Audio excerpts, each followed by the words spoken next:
Guadalajara born, Toronto raised, and now LA based. Tiffany Briseño is a celebrity stylist, designer, and creative director whose work has helped shape the image of some of entertainment's biggest names. From styling artists like Shawn Mendes, Kane Brown, and the late Angus Cloud, to creating red carpet moments featured by publications like Vogue, GQ, Vanity Fair, Billboard, and many more. She's built a career at the intersection of fashion, culture, and storytelling. But beyond the resume, Tiffany also happens to be my wife, creative partner, and the co-owner of Grayscale Studio. Over the last year, we've navigated one of the biggest transitions of our lives, moving countries, building careers in LA, becoming first-time parents, and balancing creative identities while learning how to show up for something bigger than ourselves. In this conversation, we dive into fashion, creativity, our marriage, parenthood, and the realities of building a life and career together. My name is Alex Narváez, and this is Grayscale LA. So this is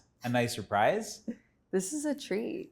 I don't think we've ever done this before. Welcome to the Grayscale Studio, which you co-own with me. Yes.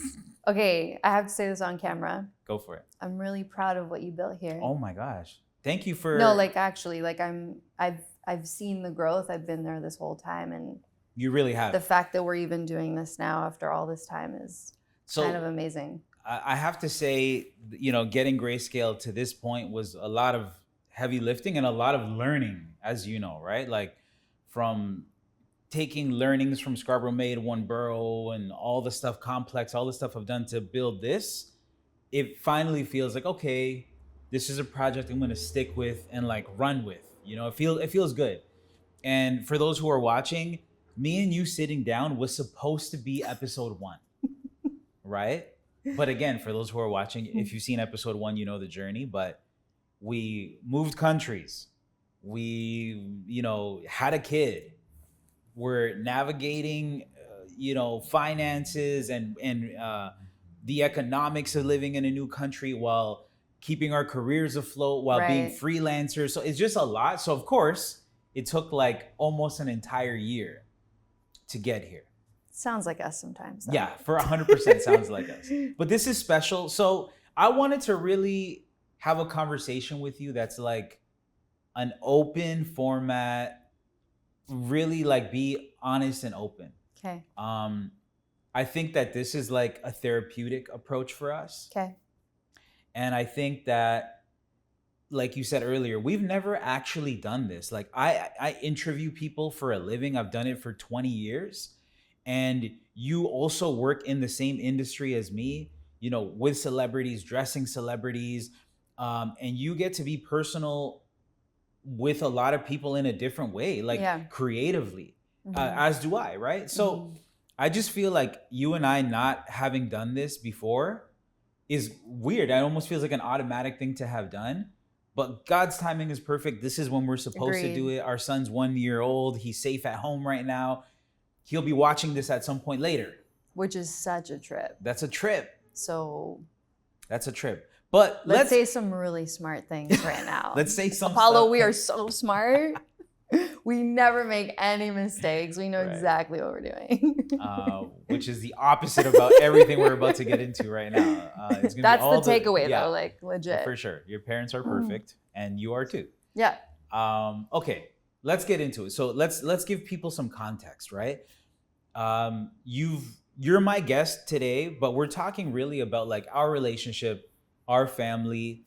We're for sure talking about your career too. If you watched episode 1, you heard my rant about what I do and how I got here.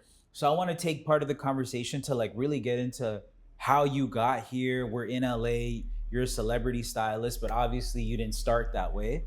So let's take it from the top. So you're born in Mexico. Yeah, Guadalajara. I also actually want to get into your family history. You come from an amazing lineage of musical talent and just creative talent. So tell me about your grandpa. Share the journey of your grandfather. Oh, I love that we're starting there. Yeah. So my abuelito, Lino Briseño, he was one of the background singers for Mariachi Vargas. He also played the guitar. Very much in that scene of touring the world back in the day. We're talking 40s and 50s. which is really cool. And I remember being young and hearing these stories and seeing these pictures, but it was only until I started working with musicians later that I was like, oh, he was telling me that he was touring. But he didn't say it that way, you know? So there's like pictures of him with like Maria Felix and just like all of these insane stories, but really cool. I think as I get older, I understand the magnitude of what that was now, more so than when I was younger. And then my dad is also a musician. He's a drummer. He was a drummer for Toncho Pilatos back in the 70s. So kind of like the pioneers of 70s Mexican rock, which is really cool. Maybe that's why I love rock. I don't know. I think for sure that, you know, coming from, you know, that kind of musical background where your grandfather is one of the like the founding members of Mariachi Vargas, Correct. right? Which is like an epic mariachi band in Mexico. And then your dad, you're saying it very humbly, but like your dad, you know, was the drummer for Tonchos Pilatos, which is like, for those who don't know, it's like a Mexican rock band that was also inaugurated into like the Rock Hall of Fame in so Mexico. you were saying to me, yeah. And the band was also shouted out by Bob Dylan. So like they have to be doing something right if like in their heyday, Bob Dylan was like checking out their music. Like that's incredible, right? Yeah. So I think you coming from that, definitely, whether you knew it or not, had an influence on like your work with a lot of musicians. I think so, yeah. Yeah, I've always been into music. And that's kind of how you and I even connected. Like, I think music for us is one of the pillars of our relationship, For even. sure. Like, it's kind of one of our love languages, right? It's just always been there. Yeah. When me and you met, we actually met inside of a club downtown Toronto. Shout out Privilege. Shout out a back in the day story of how you meet someone. It's like, it's like not online where'd you dating. meet? At a club? Wasn't virtual, right? So we met in person. In person. I was shooting a music video for Camouflage. So shout out Camo, and like, you know, all the Scarborough MCs. But I was there shooting a music video, and that's how actually me and you met. Yeah. Based on like a music scene, I was shooting the video. And we connected creatively right away. It was like, you were like, what are you shooting? What kind, you know, and we had that creative conversation. Yeah. We can say the real story though. I did approach you. I did essentially, I know that's where you were going to go. So I'm just going to get there for us. I wasn't going to go anywhere, but I mean, if you want to say it. Okay, let's just lay it out. So you were wearing a Scarface jacket. Yes. Which was, again, fashion. Yeah. Surprise, surprise. It was kind of amazing. And you were posted up like on the corner, and then you had your friend Osh, which I thought was your bodyguard. But it was like, because you're so like protective of you, he's right beside you. Shout out Osh, that's my dog. And I just went up to you and I was like, hey, I like your jacket. What are you guys doing? Yeah. And then we just spent the whole time talking about The Secret and manifestation and at the club. Yeah. That's what we did. That was our first conversation. Yeah. So that's the origin story of how we met. Almost 20 years ago. Yeah. Wow. So, you know, I know a lot of people when they ask about our relationship, or a lot of people that I talk to, friends, coworkers, colleagues, they always ask like, what's the secret to maintaining a healthy relationship, a healthy marriage? And that's part of the conversation we're going to get into today. So we're going to jump into that in a little bit. I just want to go back to your origins of styling, right? So you come from this musical family. You eventually go to school. We're going to fast forward through some of this stuff, but you eventually go to college for fashion. You graduate, then you go to Ryerson, which is the same school I went to, which is now TMU. So you went to Toronto Metropolitan University for fashion as well. And then from there, you start interning at different fashion agencies. And I remember, because me and you were actually together while all this happened. This whole time. And a big takeaway for me was when you came home one day from your class and you were like, I didn't even know that you could do this for a living. Yeah. And that's when you discovered styling. Correct. So get into that state of mind when, you know, almost 20 years ago, when you first discovered that this was even a thing that you could do for a living. Yeah. So I went to school for design, and then I signed up for this brand image course. because it had a Photoshop component to it, which I never ended up taking at that time. And then in that class, I discovered styling, and I was kind of like, I could do this, I think, because I was doing windows and merchandising at the time, and I'm like, it's essentially the same thing. And even back then, I was into like menswear and men's styling. I was just like really into it.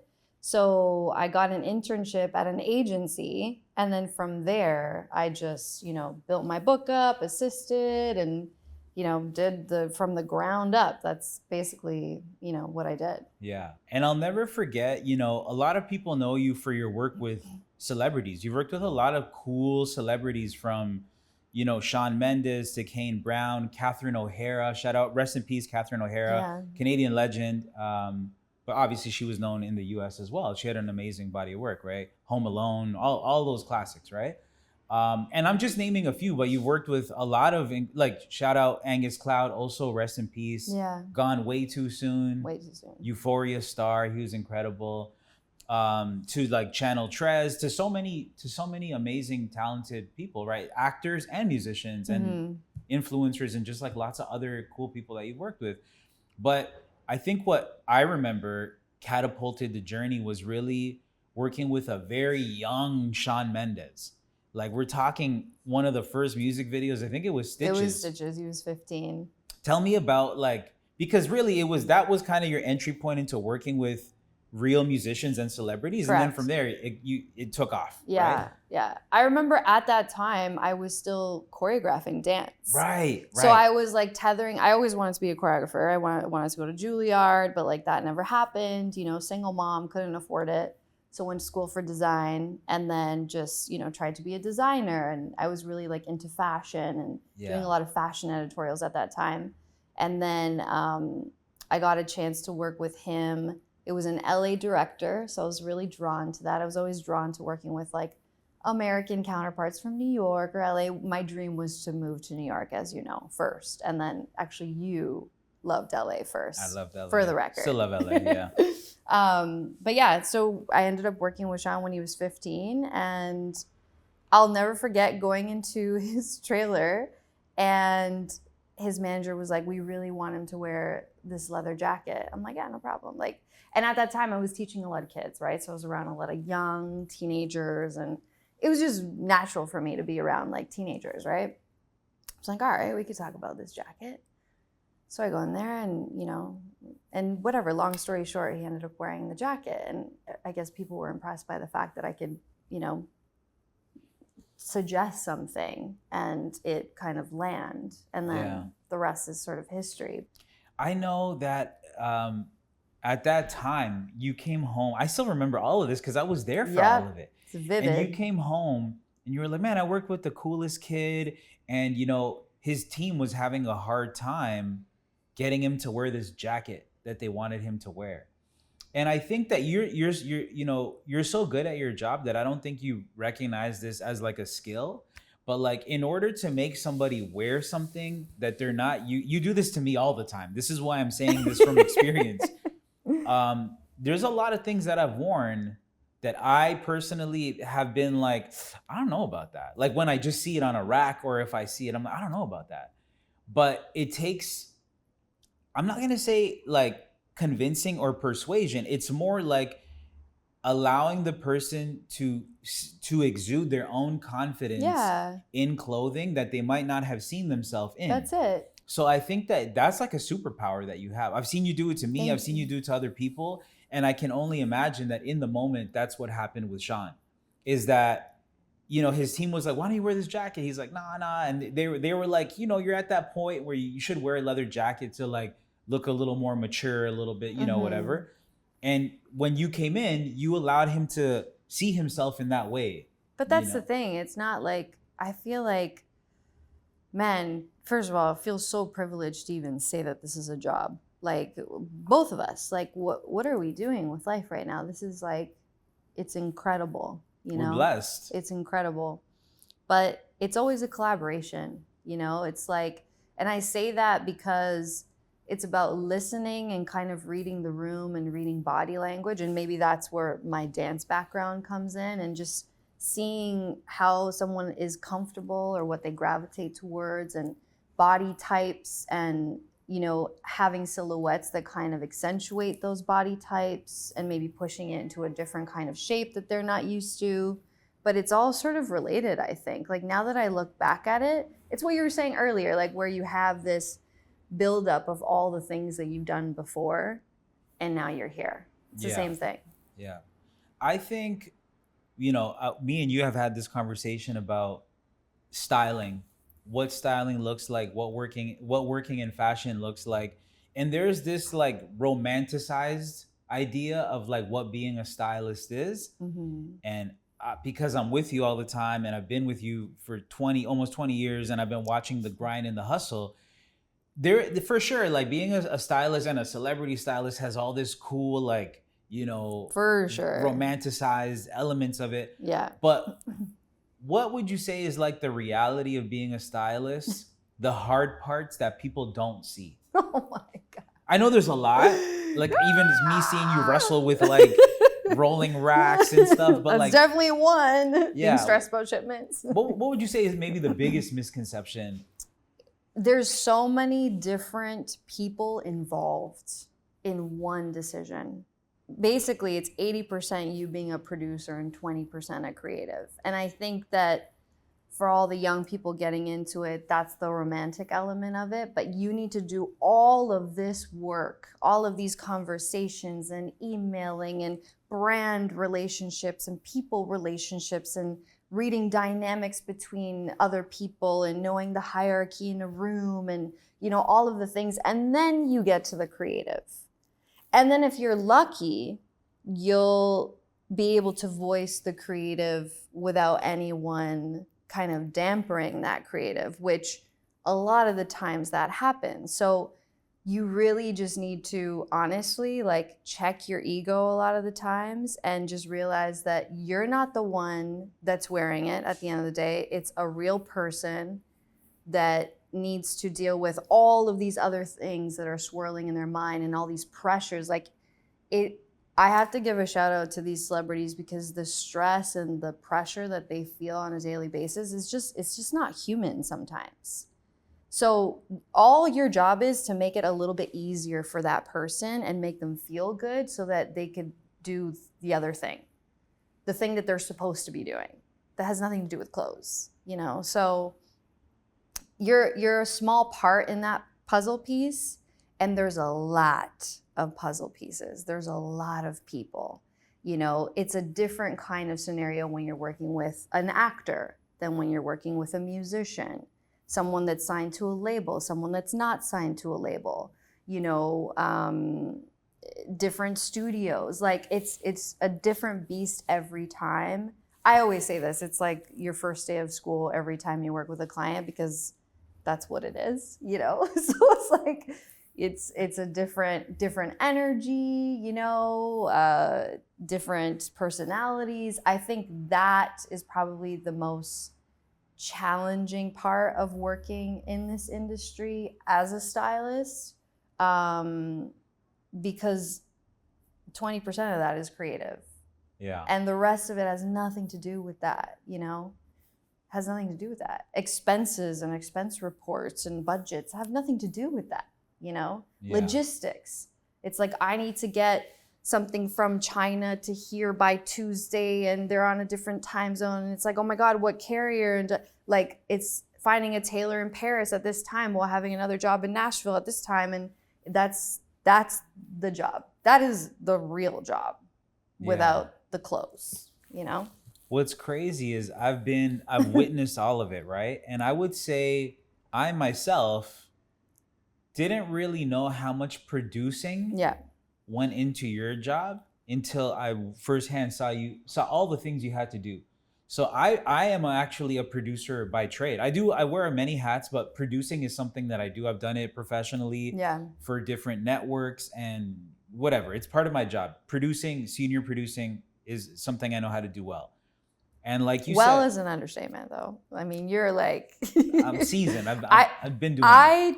I like take massive notes from you. Like you're kind of like the producer that I want to be and strive to be, but I'm not like, because you really dot your T's. Yeah, I try to be thorough, and I feel like even some of my real producing tasks and things I've learned, I've passed on to you. Yeah, 100%. And they've helped you. And that's when I realized your job really is producing. Yeah. You're kind of a producer.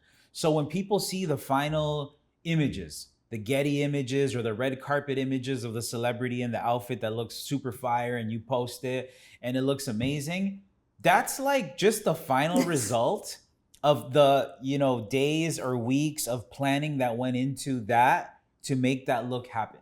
Yeah. So, and for people who don't know, you also have a team. Like you have to have a team. Yeah, you do this. Yeah. But you have a team, just like shout out your assistants and your team and the people that work with you, because it's so much logistical planning that you have somebody on call. Like you're telling your assistant, okay, get this package here, get this. Like you have a whole team. Yeah. Talk about your team and how some of that works. That's make or break.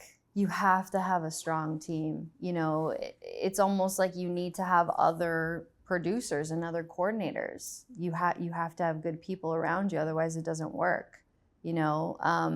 Also just having good people on the talents team as well, people that communicate well, tell you things in real time, which is not always the case, as you know, because a lot of stuff is last minute and things get canceled or changed. So people that are just flexible to kind of riff and go with the flow, but also have like a logistical understanding of like how to land the plane every time, Yeah. It's hard to find good people, though. I will say that it's hard. I think that's in every industry. I mean, in what I do as well as a producer, content creator, host, all the journalism, all the stuff, it's hard finding good, reliable people that you can build with long term. Correct. Long term is the key. Yeah. I find that in our industry and entertainment in general, and it's maybe like this in a lot of industries, you find someone who's good,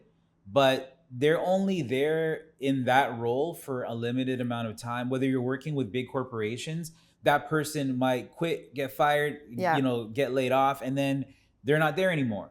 Or if you're working with someone who's an assistant, everybody wants to very quickly climb, so they're not going to be an assistant for very long. So it's just a matter of like having a rotating door of like trying to find new talent to work with all the time, and that in itself is a job sometimes. Yeah. Man, the worst is like you spend years building with a brand because it takes years, many, many, many different moments together until, maybe you do a Met Gala finally or something like that. Maybe there's a campaign down the line. But then that one person that you built with leaves and goes to another brand. You're like, okay, I hope you've landed in another brand that I like because, but that's how it is, that's how it is. And I mean, with my assistants, I've been blessed enough to watch them grow, and I'll help them grow. I'll help them find their own clients. And like, that's just how it is. I think, even being a teacher for so long in dance back in the day, like I want to develop and watch people grow. But at the same time, you're like, I need to find someone else. Yeah. It's like, it's hard to find. I get it. Nowadays, there's just so many options. And, young people even our age, millennials, like we get bored easily now, unfortunately, because of what's happening with society and like all of the things that we have access to. So we just want to do something else, or, we have FOMO. We're like, no, like I don't really want to invest in this because like maybe there's something better. And we all suffer from the same thing. So trying to retain teams that stay with you is, that's an art form, I think. You mentioned the Met Gala earlier, and you've been to the Met Gala, you've dressed people for the Met Gala, and along with many other events, the VMAs, red carpets, movie premieres, like you've dressed people for so many things. Well, if you had to pick one look that was your favorite look, what would that look be? And give me the backstory, because again, people see the final look. The image you're going to talk about exists somewhere, the look exists somewhere, but people might not know the backstory. So give me what the look is and how that look came to be. Ooh, That's so hard. I love all of my people equally. But there has to be one. That, yeah, like, I mean, is your favorite. there's a few for different reasons. Like, okay, let's talk about the Met Gala. There is, and I'll say this now just because like Euphoria is out, and Angus was supposed to go to the Met Gala. I can't remember what year. Maybe it was like 3 or 4 years ago now. And we did this look with Ralph Lauren, and it never got to see the light of day, but I really loved that look. We went into their archives and pulled out like the sickest, Peaky Blinders type suit with like the pocket watch and the cane and the hat and the trench coat. Like it would have been a really cool moment. But, things happen, and he didn't end up going, but that was a look that just never saw the light of day, which brings me back to my earlier point. Like, you do all of this work, and then sometimes that happens. That's just, there's been so many editorials that we've done where it's like, sorry, not publishing that, or, that one look that you really liked is not a part of the editorial. And, Yeah, speaking about projects that don't come to life, it's heartbreaking when that happens. It is. You put so much work into it. I've been part of productions where there's been, dozens of people on set. It's, multiple days of shooting. And for one reason or another, a client changed their mind, budget cut, whatever it might be. Yeah. And that project just doesn't come out. So I'm actually sitting even on interviews and stuff like with celebrities that have never seen the light of day because there's been changes or things have happened. So yeah. I can only imagine that with some of the work that you've done for celebrity looks, that again, for whatever reason, that look just never happened. Yeah. So, okay, let's go back to this Angus look for a bit because, we're number one, we're big Euphoria fans. Huge. We haven't really started the new season yet. We're about to, but we like to binge. So we're just going to binge it. But we definitely like to binge. It's so sad that Angus, passed away so young. And like, I remember watching season 2 with you of Euphoria, and the way that they were building Angus up was like such a primary character. And he was like one of the most likable characters in that series. I'm sure that you have, because you spent a lot of time with him, dressing him for, that's one look, the Met Gala look that never got to see the light of day, but you dressed him for a lot of other cool stuff too. What was he like being around him? I mean, he was similar to the character that he plays on Euphoria. I could see why they gravitated towards him for that role, in that sort of like soft, kind, gracious kind of energy that he had. He always brought me like a drink or a coffee, every time we had a fitting. He would always plug his own music on. It's very important that like the vibe check was on point. But yeah, he would call me randomly when he was like in Vegas or something. He's like, Tiff, like, so do we have a discount at this place? And like, I'm going shopping here. And I'm like, all right, man, I got you. Right. But I miss him. He was so nice. He was just easy, just like a chill, easy, free kind of human. Yeah. Yeah. Rest in peace, Angus. His legacy lives on through some cool projects that he did. For sure. And like, much love to him and his family. He's gone too soon. But at least you have awesome memories of him. There's also, images that you helped create of him in incredible looks. One that comes to mind for me is like this orange, I think it was a Versace look that he wore. For I think it was a Euphoria premiere. Yeah, season 2. Season 2 premiere. He looked amazing in that. Yeah, that was really incredible, liked that look. Speaking of other looks that you've done, give me one other look that is like a top favorite look that you've done. One more. Okay, I'm gonna go for a recent one that I've done. Okay. Yeah. Working with my boy Channel Trez. Love him, man. Oh, we're just kindred spirits when it comes to fashion. And we did his album cover shoot kind of recently. This look, I mean, there's some images out there of it, but not like the full image yet. I can't wait to see it. But it's like one of those things where just like everybody involved, the pieces, the fashion, the talent, the photographer, the creative direction, everything just, it was like magic. you know, so I think that just set it up to be an even more incredible look. But he was wearing these like high heels. I know they were painful, Channel, I'm sorry. but you look so good. Leather pants. We did like this layering of belts and this crazy fur coat with these like insane shoulders and just like lots of jewelry. And it was, I think I really, really love it because, I mean, you know me for 20 years. I'm like a hip hop head, you know, and I say that because there was like the right amount of grit and the right amount of like glamour and the right amount of like a 70s funk, which my favorite era of fashion is the 70s. So anything 70s is like, and music too, like I love it. It was just the mesh of all the things that I love together in one look. It's kind of dope. I really liked it. I saw some of the stuff he showed me, but I'm really excited to see the full rollout for that. Yeah, look. me It's too. gonna be awesome. Yeah. Okay, so we talked about your, you know, upbringing a little bit. We talked about some of your professional stuff. You recently became a mom. Yep.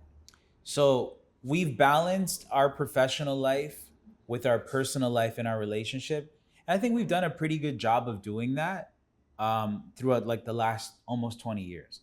But now there's this added element of like, we're also parents. How has being a mom impacted your career and what you do? I'm a first-time mom. We're first-time parents. So as a first-time parent, sometimes you just need like a reference point of like what to do. What am I doing? What is normal? What's this? What's like, you know, obviously like on Google all the time, like just asking a million questions. Like my Google search is strange sometimes. Right. It's like, what's this brand? And then like, how many hours should a 1-year-old sleep in 24 hours? Like, you know, but it's challenging, you know, it's not, I think the biggest challenge is that we're from Toronto. So a lot of our family, immediate family, is not even in the same city, you know. So we don't have family I have cousins and stuff in the Valley, thank God, but we don't have a lot of family here. We don't have like my mom, your dad, right? Yeah, like our main support system Correct. is not here in Los It's not Angeles. here, Yeah. you know, so you have to deal with that. And then as a, you know, freelancer, creative, which essentially you're running your own business, really. So it's like whatever you put into it, that's what you get out of it.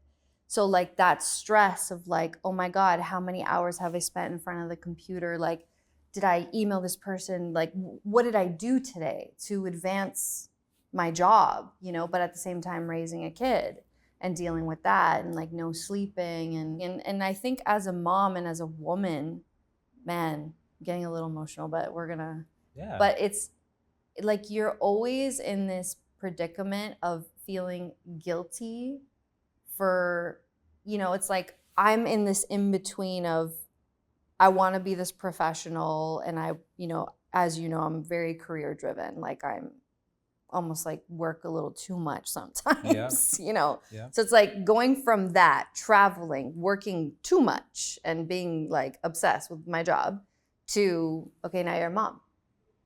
You're a mom and you don't necessarily have like help. You know, you and I have been doing it together and, you know, balancing that. So it's like, you feel like you lost yourself and you needed to sort of find yourself again in motherhood. And I think that's been a challenge for me mentally to like remember who you are, but then also be okay with and embrace and love this person that you are today, you know. And it's been a year, so I'm sitting here in a better place than I was before, but it's a lot mentally to kind of handle. First of all, I'm going to say you've done an amazing job as a mom. I'm not just bigging you up in front of the cameras. I think you actually have done an amazing job because it's challenging watching the whole thing.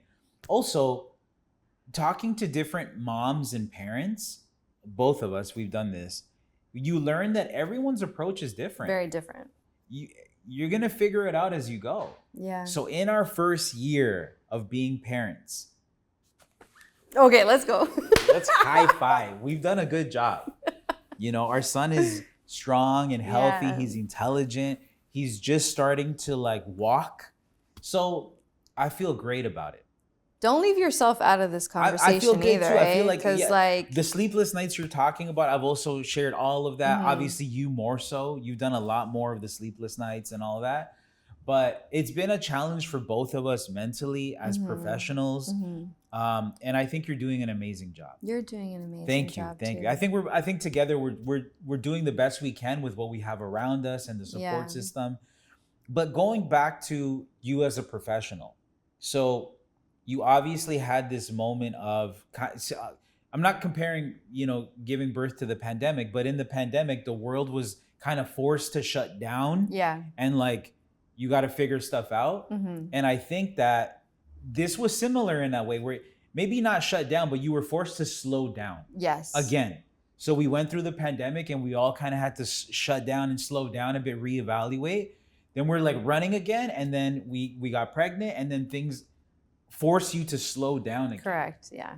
So talk about that, like slowing down and still remembering who you are professionally and all of that. It's a journey. It takes I think what worked was just like being present in the moment of whatever age Apollo was. And we do this all the time though. I guess it's our producer brain where it's just like, this is the job, let's go. Yeah. This is what you need to do right now. Okay, ponte las pilas, like let's go, let's do it. And that's kind of like how I approached it. It was just, you're on. But I think like midway through, I would say, I don't know, after 3-4 months, 6 months, you're kind of like, oh, okay, now that my head is above the water, what's going on? Like, what about work? Your body?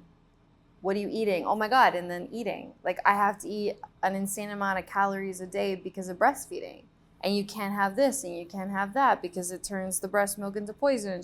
And it's like, oh my God, but like, who has time to cook? And like, so Right. you're creating these systems, which you helped us create these amazing systems for everything to just kind of, and that's why I think we make such a good team. Because Yeah. like, when I'm drowning, you'll be like, all right, this is what I think you should do. Because you're looking at it clearly. You're like, okay, this is what I think we should do. And then, Yeah, I think it all we kinda make a plays good out. team in that way. yeah. For those who don't know the inner workings of our relationship, which nobody does, right? The inner workings of the way that we work is, I am generally a planner, strategist. I like to dot my I's, cross my T's. I like to be the thorough person. And you are more of the doer. Like, you're more action driven. So we might say an idea and you're like, okay, cool. So, and you start Let's moving move. on. And I was like, hold on, wait, that was We're not ready I was yet. just ideating. I was just brainstorming. Like, I wasn't ready yet, So that's kind of our dynamic. But I feel like when we actually meet in the middle, it's beautiful. Oh yeah, it's good. It's good. Like, we've done some cool things. We've accomplished amazing things together because of that marriage. I think so. Yeah, I think so. And like, again, what I was saying earlier, that quality that you have, I am inspired by that quality. And I think that, it's like anything, like everybody has pros and cons to themselves, like strengths and weaknesses. And I think that the sooner you recognize your weaknesses, you can make them better. And you have to admit to it. Yeah. Be like, hey, like, I'm not good at everything. Yeah. I can't handle this right now. I'm drowning. What do you think? Because I can't see an out, and saying that and then learning from that experience, maybe you won't do it as horribly the next time, and maybe you'll do it better that time, and I think but it takes a lot for someone to even admit that they fall short in some way. It's true. You got to put your ego aside. Yeah. Me and you, we've gotten a lot better at doing that. Like, knowing that everybody has their strengths. Yeah. Everybody has their weaknesses. I think in most successful teams or partnerships, being able to recognize people's strengths and weaknesses, but like in a productive way, it allows the team to move forward because you use the person's strengths of who's better at that task. Yeah. Right. Yeah. Let's go back to being a mother for a second, because we talked about the challenge of being a mother. And I feel like a lot of the things that you were listing became and are still becoming, they started off really hard and it's becoming a bit easier, Yeah. bit easier. You start to see the light at the end of the tunnel. Mhm. So now we're a year in, and looking back at the, earlier part of the year, it was like night and day. Now we feel like we could breathe. It's like, oh my God, we have some understanding of Yeah. routine and like what's happening. Yeah. So now, how are you approaching being a mother and balancing your career? Like you said, it's a lot easier now. Honestly, logistically speaking, just because of schedules. Like Apollo has a schedule now, something that's predictable. He goes to sleep at this time, he wakes up at this time. So you know what windows you have to work, And then I think what's made it easier for me personally is that when he is awake and we're having that wake window together, that's all I'm focusing on. It's like I'm done with the guilt. I'm just done with it. Like what will happen will happen. And like you put your best foot forward and you chase it as much as you can. But then at some point you just have to be like, all right, like it'll come when it comes.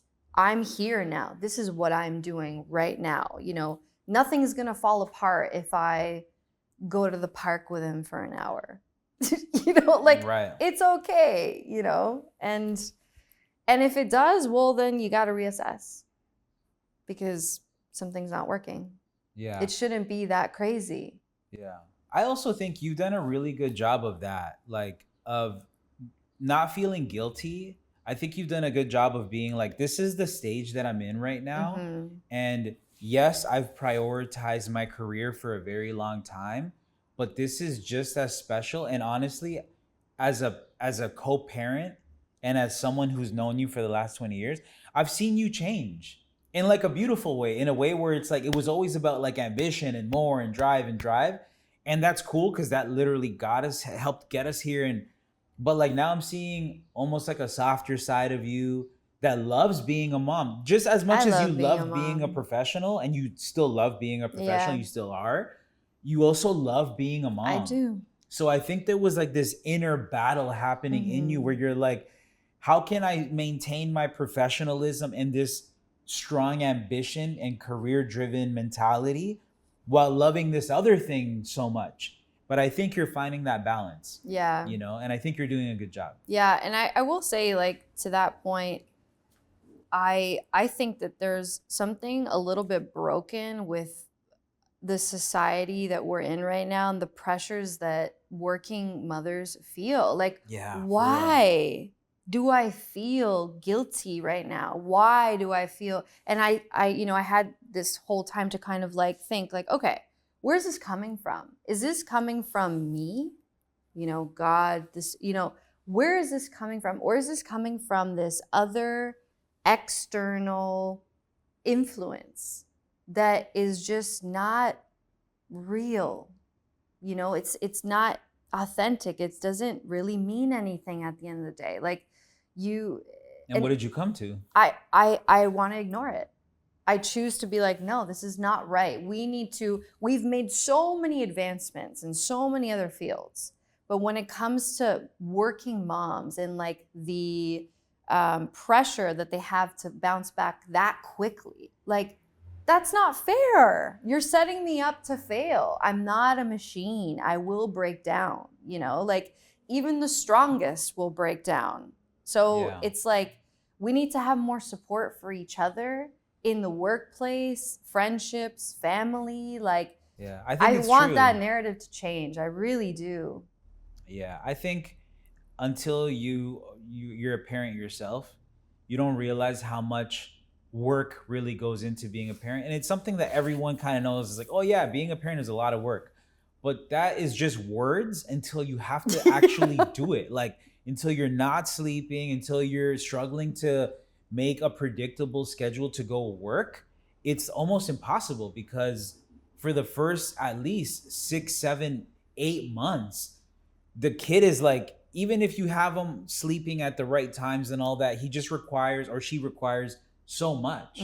So even now, you know, our son's 1, he's on a more predictable schedule than he has been. He still requires a lot. Yeah, of course. You know? And he will require, but that's okay. Yeah. He's supposed to require of course, everything. Of course. And that's and why he should have everything. Yeah. You And know? I agree with you. I think there's something that our society needs to acknowledge and recognize about how much time and work it requires to be a parent. That's a mom. right. So yeah, we need to have more grace on all the moms. And honestly, shout out all the moms and all the parents. Moms work now. This is not the 50s. Yeah, you know. up.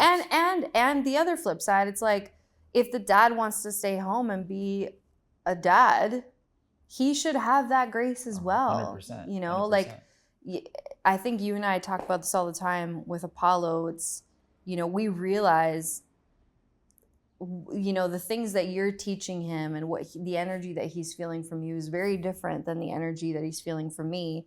And both are just as valid and just as important. 100%. So shout out to all the dads. Shout out to all the parents, straight up. All the parents, man, for real. Let's get into a bit of like relationship stuff. We've kind of touched over this before. Yeah. But you and I have always had, and again, people see the great side of our partnership, right? Professionally, as parents, right now, it's like we're always collaborating. But there's also challenges that we've had with collaborations, right? I know this is a pain point for both of us, but it feels right in this like open forum to talk about Everyday Lords. Okay. Everyday Lords, for those who have followed along the journey, was a clothing line that was, you know, started by both of us, but really it was your baby. You were like heading it up because it's fashion. It was in your wheelhouse.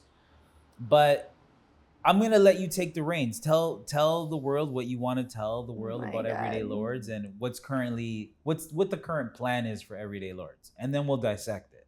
We'll do a work back kind of Let's conversation. do a work back. Yeah, let's do it. So decided to, you know, put Everyday Lords on hold in the beginning of this year.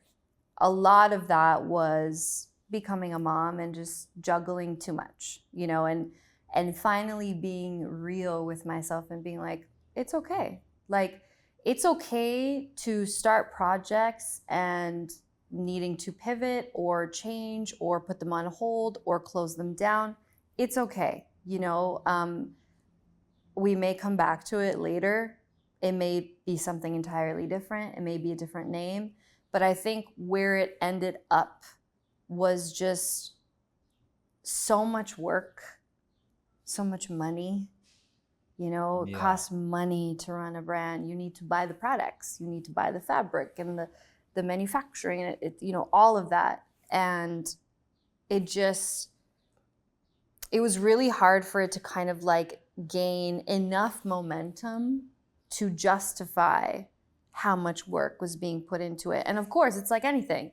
If you put more emphasis on this part of your life, this other thing suffers, and vice versa. And it was a lot. Like having a brand, I have lots of friends that have brands. I know people that have brands, and that is a baby in and of itself. So how are you having 3 babies at the same time? Like, you know, it's a lot. So it took a long time to come to that decision, but I'm okay with it. We're okay with it. I'll provide a little bit of context too, right? So the brand, initial talks of us even starting that brand really started in 2018. Correct. 2018 was when we made the first real garment. It was a jacket. I still remember it. It was it was a jacket. Right, cool, beautiful jacket. Yeah, we love jackets. We love jackets. But the reason I bring that up is because the way it started was what it was kind of what it should have been and supposed to be. It started off with you making a custom piece. You work in fashion as a stylist, but you also make custom pieces for your clients. I do. I always have. Yeah. So you're a stylist, but you're also a designer. Yeah. So it just, for me, I was wearing my marketing brain and like my product brain and watching my homies. And, you know, like we said, we have other friends that have brands and stuff. Watching how they were maneuvering, I was like, oh, this is a shoe-in. Like, we could do this. We could do this. And not only that, but like, we're going to make we're going to jump into t-shirts and hats and like start making merch. And I think almost like from the beginning of the brand is where we started to have issues with the vision. Yeah, if we're being real. Real, because the vision was almost split into two. Mm-hmm. I was always of the mindset of like, let's make t-shirts and hats, easy stuff to gift, easy things to sell. Mm-hmm. And then once we graduate from that, we'll start making higher end until we become a real fashion brand. Mm-hmm. And your approach was always like fashion first, fashion and sustainability, which is very hard. Those two are already very hard things to put into a bag, but like they're both important for you. I know your work. Like if you know Tiff's work, fashion and sustainability. Yeah, always. Right? So I think for you were always like, I want to make cool shapes, cool garments, cool one-of-ones, things like that. And I was like, how do we sell merch? How do we sell hats? I'm over here trying to do like the most Alexander McQueen like collections. And you're like, wait, you should do, but. And somewhere in the middle, I think we compromised and we found like some kind of middle ground that was kind of in the streetwear world, but it wasn't quite what I was thinking and it wasn't quite what you were thinking. So then we started running with this like in-between idea. And I like the in-between. Grayscale, what up? Let's go. But like that wasn't the right gray area for us to necessarily live in. Yeah. But what are your thoughts on that? And that's, I think you're right. That's exactly it. I think initially I could see why your direction was valid and why it made sense business-wise and marketing-wise. I mean, you're a marketing genius. So I'm like, of course, like this makes sense. Like, what you're talking about. But, the influence that I had in my career with like dealing with like luxury brands and collections and going to school for design, there was something that just wasn't jiving inside me to just make a t-shirt, even though it makes so much sense. It does. Like looking back at it now, I'm like, that makes sense. Because if no one knows who you are, they're not going to buy anything. They're not going to follow you as a brand. And I think we're talking about something that happened 6 years ago, 8 years ago. Now, that's what brands are. Brands are communities. You need to build a community first, and then the product is important, but it's not as important as how it makes you feel. Yeah.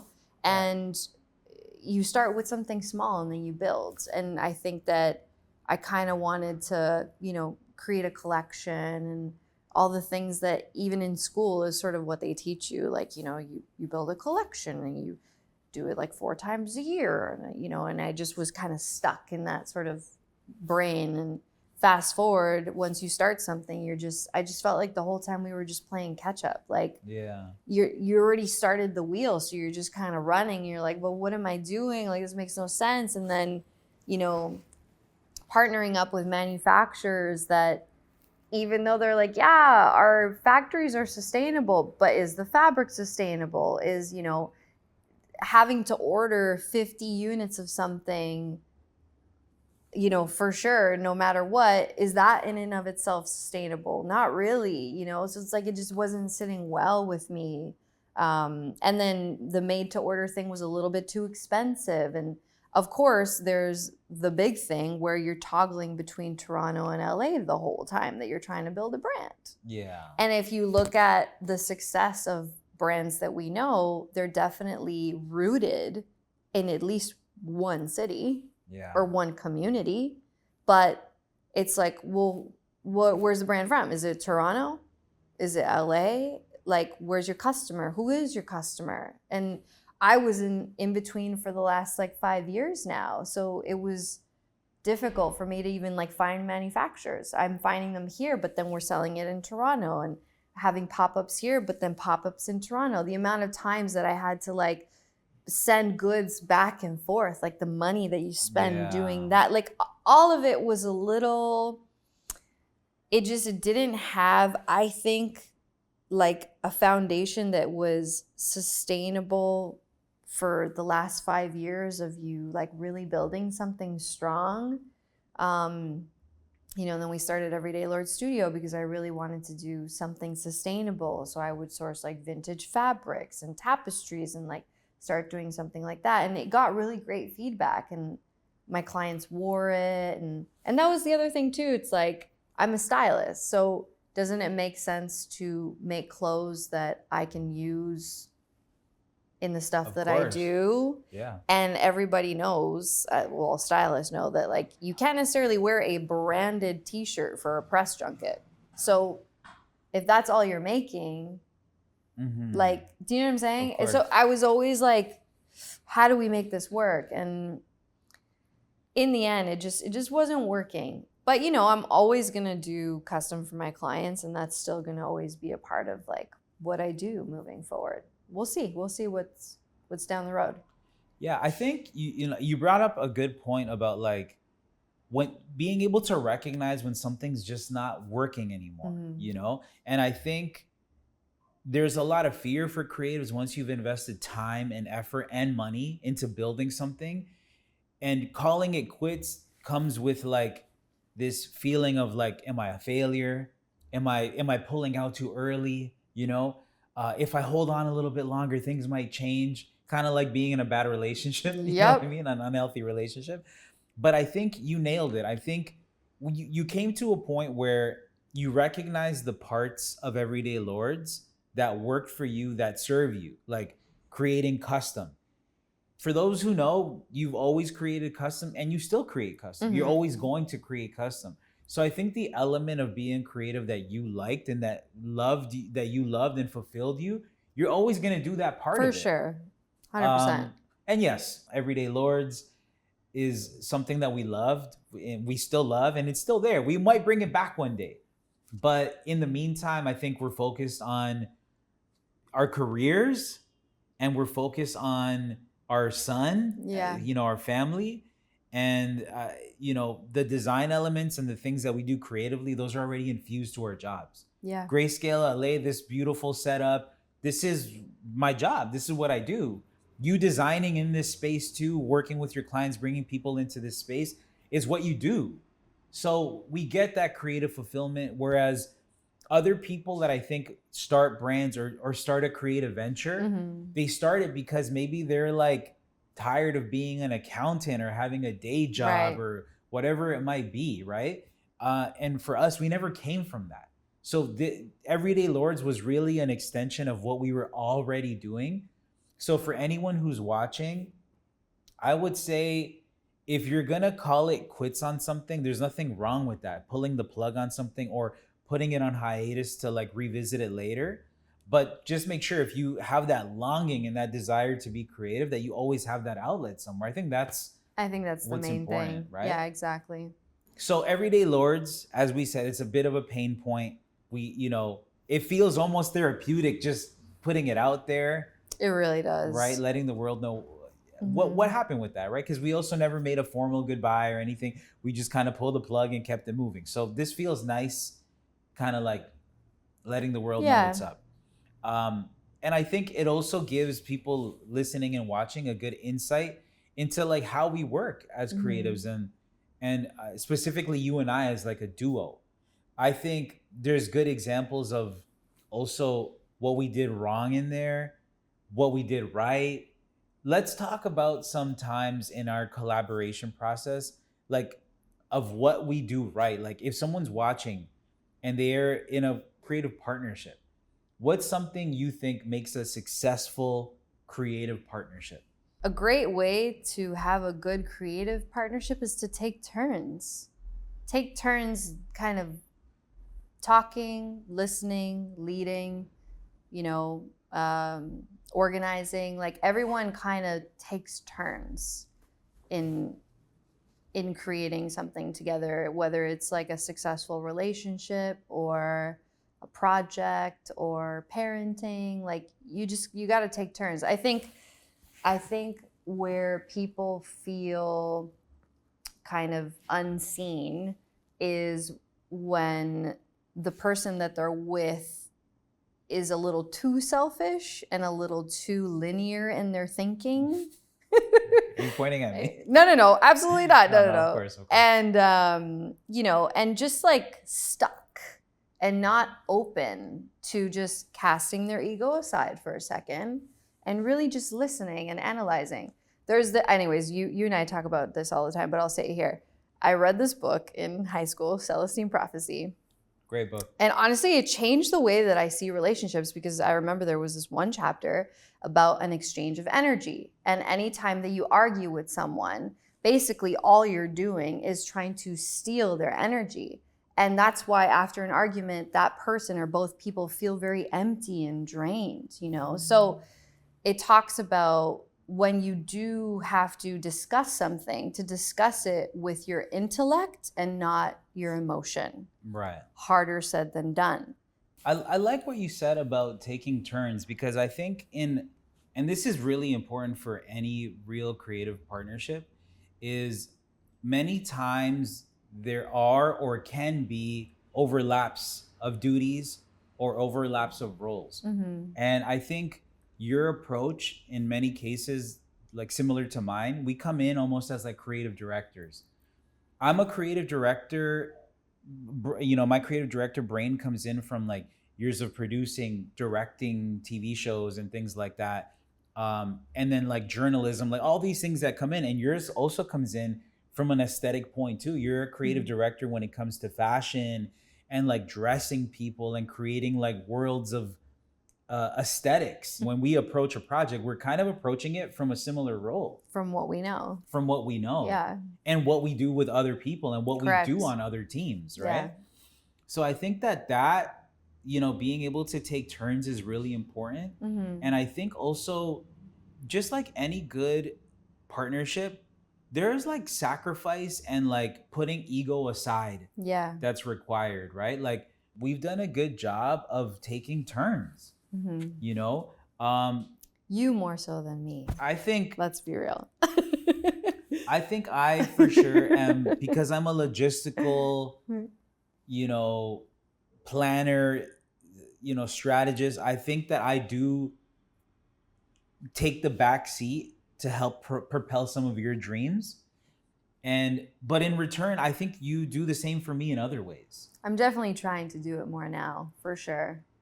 I think that, we've known each other a long time, and it hasn't always been this like easy. No, it's like, and I think that's another kind of takeaway to a successful relationship is not necessarily growing at the same time, but definitely at the same pace. I think that when you're not growing at the same pace, that's when people sort of fall apart.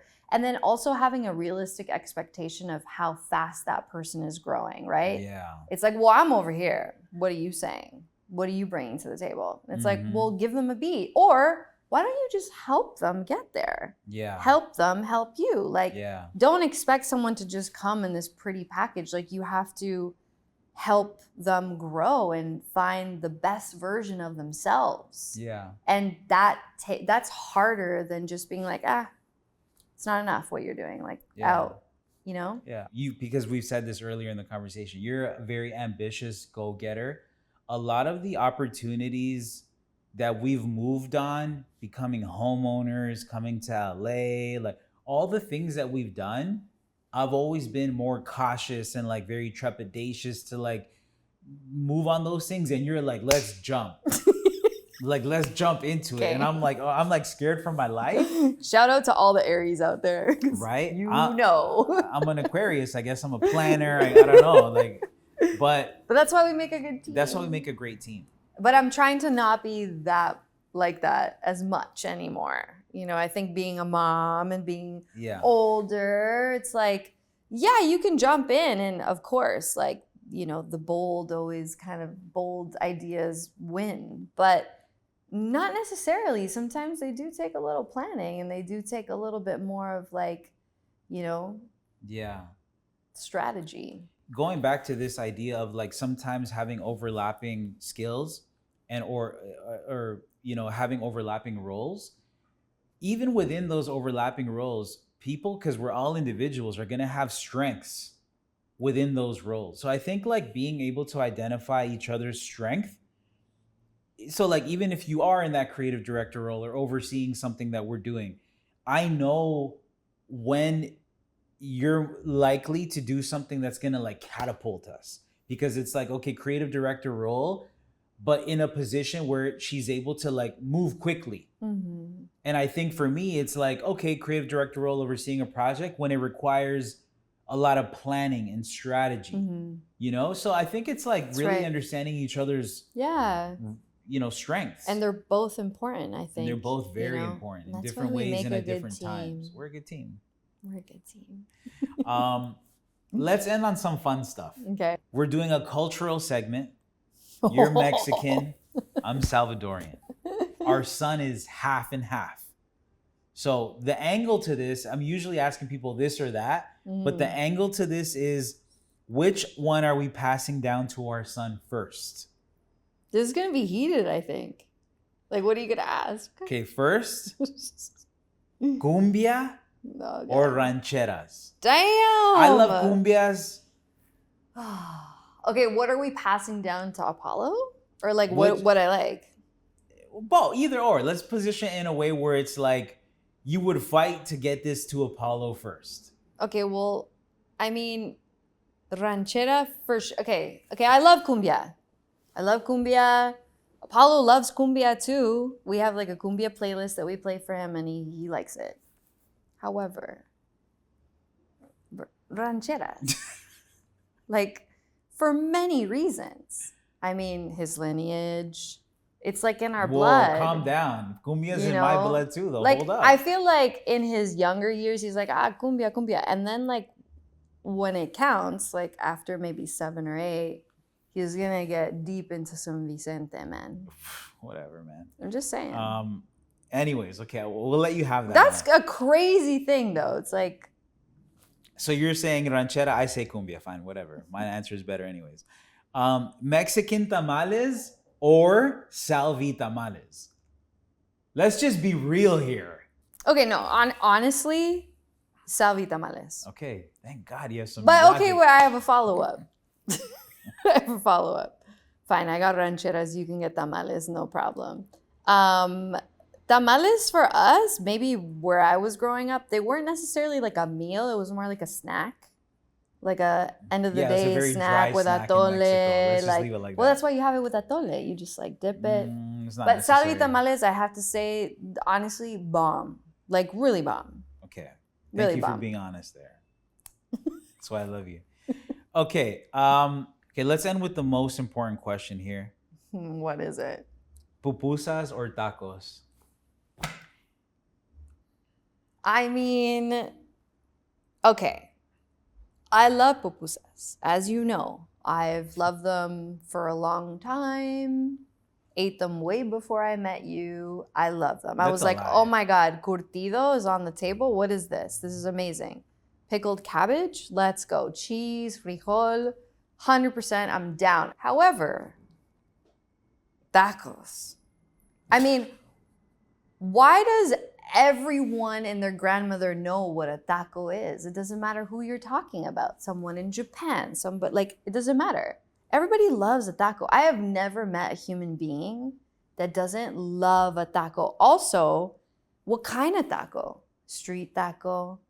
Fancy taco? Like, is it a flauta? What is it? We can have a whole conversation, maybe even a segment about tacos. Should this be like the new Tacos Chronicles? Can we just get paid to eat already? Like, this is what I'll say. Why? Okay? I love tacos too. You know me, more than anyone, I love I have a taco obsession. No, you haven't. I love tacos. All kinds of tacos. Okay, also we live really close to a Leo's food truck. And for those that know, I'm out there all the time. Yo, that's the truth right there. Almost like if I work at the truck or something, I'm out there. Okay? I love tacos. But pupusas? You can't beat it, man. You just can't beat it. I get it, man. And again, it's like, what did you grow up with? Of course. There's something deep, but the real question is going to be, what's Apollo going to love first? Well, because you were gracious enough to allow Apollo's first meal outside of the house. Can we talk about that a little bit more? To be pupusas? Mm-hmm. I think I have an upper hand here. I think he's going to be a pupusa guy before a taco guy. We'll see. This is the last game we're gonna play. Relationship rapid fire. Who's more patient? Go. Me? It's hilarious. You're getting better though. Okay, No, you are. You're getting better. Okay. Who's more stubborn? Go. Me? Facts. Again, what are you gonna say right now? You're getting better though. Yeah, You're sure. getting better. I just said facts. Let's leave it at facts. Who sacrifices more sleep? Me. Even though you want to sleep more, and that's a sacrifice to you, but I do, yes. Who's more likely to say yes to work? Me. Why is this all like, it's like you orchestrated it so that it's just me. Did you do that on purpose? That was the last question. Did you actually do that on purpose? No, I didn't. That's just what God. it was. Dang, you didn't even say you once. Hey, I like to work too. What? I work too. I don't just sit around. No, that's true. No. No, but actually, it's me. It's you. Okay, well, this was fun. Legit, this is really good. Thanks for joining me. Is there a camera here? I don't know. We're just having a conversation. Well, this was awesome. Thank you for everyone who joined us. We had fun talking, and I hope there's takeaways. I mean, and if not, it's all good. Paula, you're gonna watch us in 20 years and be like, "What are you guys doing?" Why would you do that? Why would you guys say that? Okay, I love you. Love you. Good job. Good job.